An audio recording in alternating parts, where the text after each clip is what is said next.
لیکن میں سارے انسانوں کے لیے خطاب کر رہا ہوں، اس روئے زمین پر رہنے والا، چاہے وہ یہودی ہو، عیسائی ہو، ہندو ہو، سکھ ہو، جو بھی ہو، میں سب سے آج یہ بات کہنا چاہوں گا، دنیا کا ایک فارمولہ ہے کہ بغیر کسی کے بنائے کوئی چیز نہیں بنتی، خود سے کوئی چیز نہیں بنتی، تو یقیناً ہمیں بھی کسی نے بنایا ہی تو ہے۔ ہم چھوٹی سی چھوٹی چیز کو دیکھتے ہیں، ان کو کوئی بناتا ہے، خود سے کوئی چیز نہیں بنتی۔ سائنس کے اسٹوڈنٹس بھی ہوں گے ہمارے ساتھ، اور جو سائنس کو پڑھتے ہیں ان کی جو تھیوریاں ہیں سائنسدانوں کی، وہ کیا کہتے ہیں، کائنات کیسے وجود میں آ گئی۔ وہ ملحد ہوں گے جو کہتے ہیں، بے دین لوگ ہوں گے جن کا کوئی دین ہی نہیں، جو کہتے ہیں کہ اچانک دنیا بن گئی اور اچانک ہی ختم ہو جائے گی۔ ایسا کیسے ہوگا؟ ایسا کیسے ہوگا؟ اچانک دنیا بن گئی اور اچانک ختم ہو گئی، کوئی نہیں ہے اس کے آگے پیچھے۔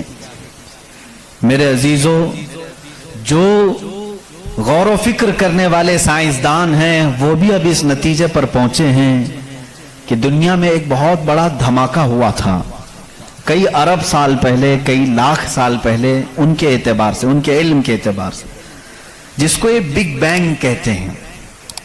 بگ بینگ کیا چیز ہے؟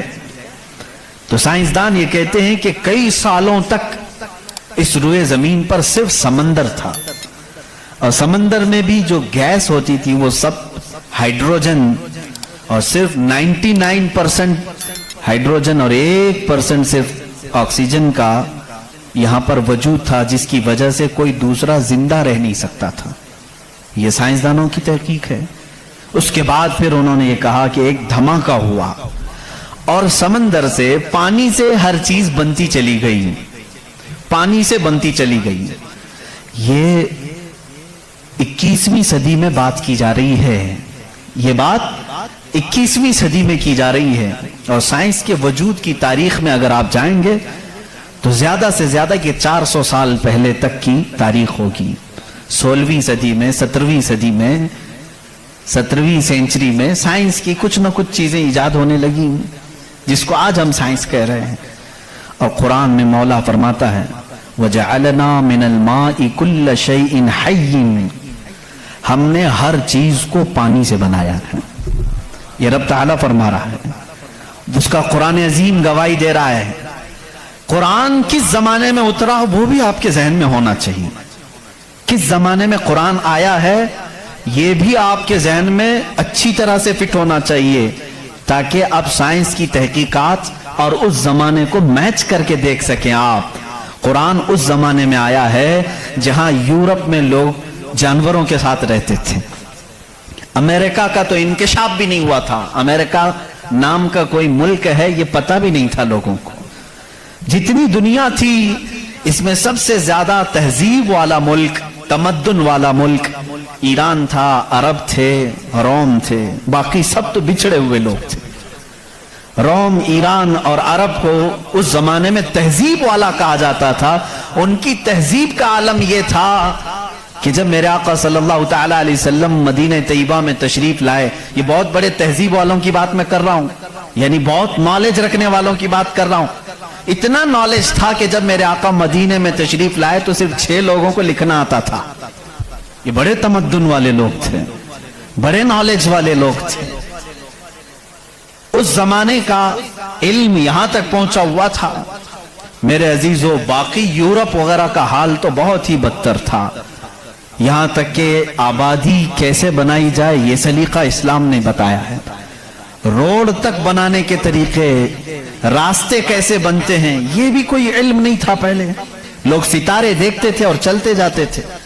یا آج جو روڈ بنے ہوئے ہیں اس کی ایجاد ہی سیدنا عمر فاروق نے کی ہے رضی اللہ تعالیٰ عنہ، کہ عام ایک راستہ ہونا چاہیے، ہائی وے ہونا چاہیے، اس کو پکا بنانا چاہیے کہ لوگ اسی سے گزریں۔ آج آپ کو راستے اتنے بنے ہوئے ہیں اسی لیے کوئی تارا نہیں دیکھتا، صرف سامنے دیکھتے ہیں۔ اب تارے دیکھیں گے تو پھر بڑا مسئلہ ہو جائے گا۔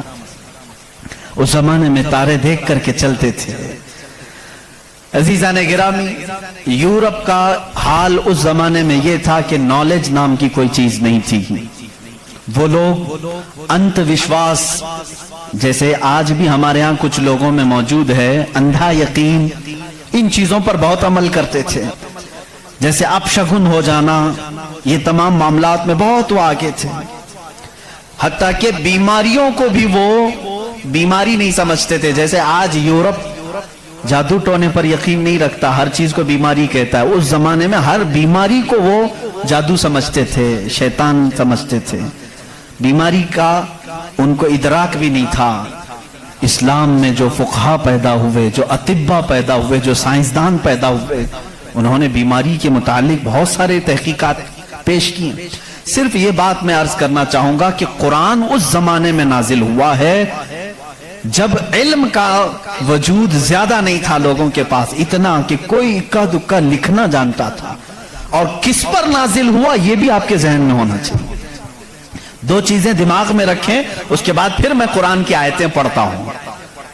एक, माहौल ऐसा है, साइंस का वजूद नहीं, इल्म का वजूद नहीं, इल्म नाम की चीज ही नहीं थी लोगों के पास। और जिस पर नाजिल हुआ वो ऐसा रसूल है जो किसी का शागिर्द भी नहीं, कोई उस्ताद नहीं, मुहम्मदुर रसूलुल्लाह सल्लल्लाहु तआला अलैहि वसल्लम, उन पर कुरान नाजिल हुआ। ऐसे माहौल में नाजिल हुआ जब कोई इल्म जानने वाला नहीं था। और जिस पर नाजिल हुआ वो किसी यूनिवर्सिटी से पढ़ा, किसी कॉलेज से पढ़ा, किसी मदरसे से पढ़ा हुआ रसूल नहीं। उस रसूल का मुअल्लिम और उस्ताद सिर्फ खालिक कायनात है। जिब्राइल अलैहिस्सलातु तस्लीम का भी सिर्फ इतना काम रहा है, जो रब ने हुक्म दिया उतना ही पहुंचा दिया। बल्कि बहुत सारी कुरान की बातें ऐसी हैं जो जिब्राइल पहुंचा तो गए लेकिन उसका इल्म उन्हें भी नहीं दिया गया, उन्हें भी नहीं दिया गया। अब ये दो बातें किसी को भी चैलेंज करके बता देना, तारीख की सच्चाइयां इस बात का इनकार नहीं कर सकती। अपने तो अपने, गैरों ने भी हुजूर की तारीख लिखी है और सबों ने इकरार किया है कि मोहम्मद सल्लल्लाहु अलैहि वसल्लम एक ऐसे प्रॉफिट हैं जो पूरी जिंदगी भर किसी उस्ताद के पास गए नहीं, किसी उस्ताद के पास गए नहीं। और ये भी हिकमत है मेरे मौला की, इसीलिए हम उस रसूल को अन्नबियुल उम्मी कहते हैं। उम्मी का मतलब कुछ बेवकूफ लोग आज के जमाने के जो बदअकीदा हैं वो अनपढ़ करते हैं। रसूल अनपढ़ थे, माअज़ल्लाह।